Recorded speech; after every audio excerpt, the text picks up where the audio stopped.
Well, we are less than 2 months away from casting ballots to elect the next president of the United States. And one group being courted by both nominees is women. Minneapolis-based consulting firm Ginger just conducted its 4th annual survey on what women want.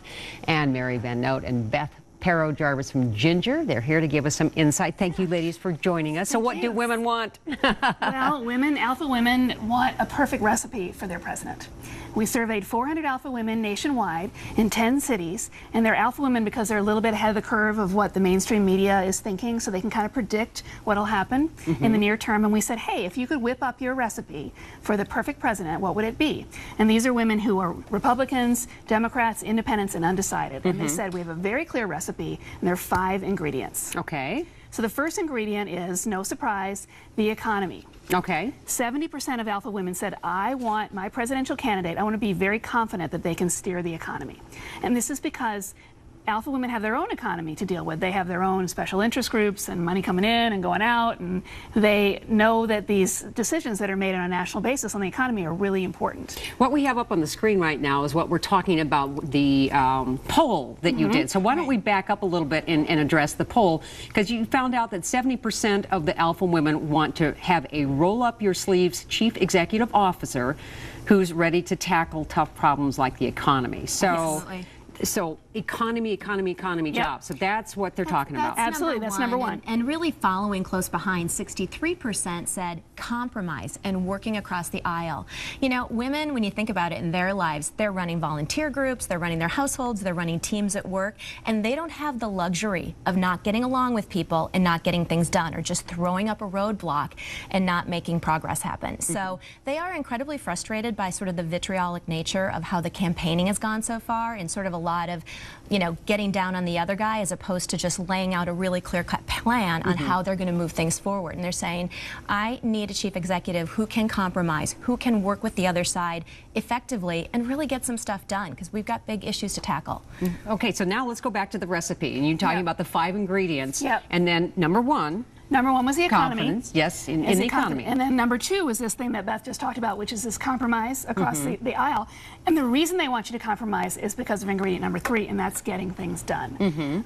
Alpha women have the longest to-do list in the history of the world, right? It is like, you just got them back to school, then there's pre-holiday, the list goes on, it's endless. I know the presidential list is long, but they want the president to check those things off. Okay. They don't have the luxury of, oh, I'm sorry, I couldn't work with Congress today, so I couldn't put dinner on the table. Right?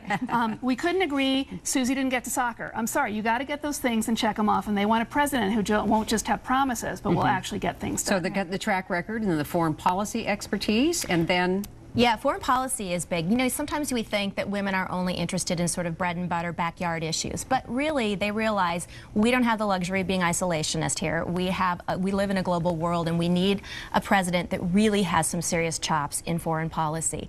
And then the other sort of counter to that is a real bread and butter thing, which is prioritizing spending for healthcare and education. And it's big because, no surprise, you know, when you think about it, healthcare costs have increased by a factor of, I think, 10 in about the last 25 years. They're increasing on a clip, and women are managing this healthcare line item in their own household budgets. And they're really frustrated. They're at a point where they're worrying about it taking a bigger and bigger chunk of their income and their household budget. So they really want someone that's got some brass tacks plans on how we can kind of tackle this, as well as education. You know, getting those student loans paid back, and funding pre-K programs and all the rest. You also found some deal breakers as well. Yeah. Right. So we asked, because there's so much negative advertising out there, we said, what's your deal breaker? If we found this out about your candidate, you know, what would you say no? And they kind of mirrored what we talked about in terms of the recipe. So if they found that a candidate, they were worried about how they would steer the economy, then that would be off the list. If they found that a candidate would be so rigid they'd be unwilling to compromise and work with the other party, off the list. If they found someone who would be waffling on issues, you know, one day it's this thing and the next day it's something else, then they get off the list. And finally, a really small minority, but 6% of alpha panelists said if there was some sort of personal scandal in the candidate's past that they were kind of concerned about, then they would not vote for that. Yeah, I mean, they're looking for a values match, so they don't want some sort of shenanigans and tawdry stuff going on the side. So we are out of time, ladies. Thank you so much for joining us. You got your alpha list, you brought it in. Thank you so much for joining us this morning. Thank you. Well, for an expanded look at the survey results, just go to Kare11.com. We'll be right back.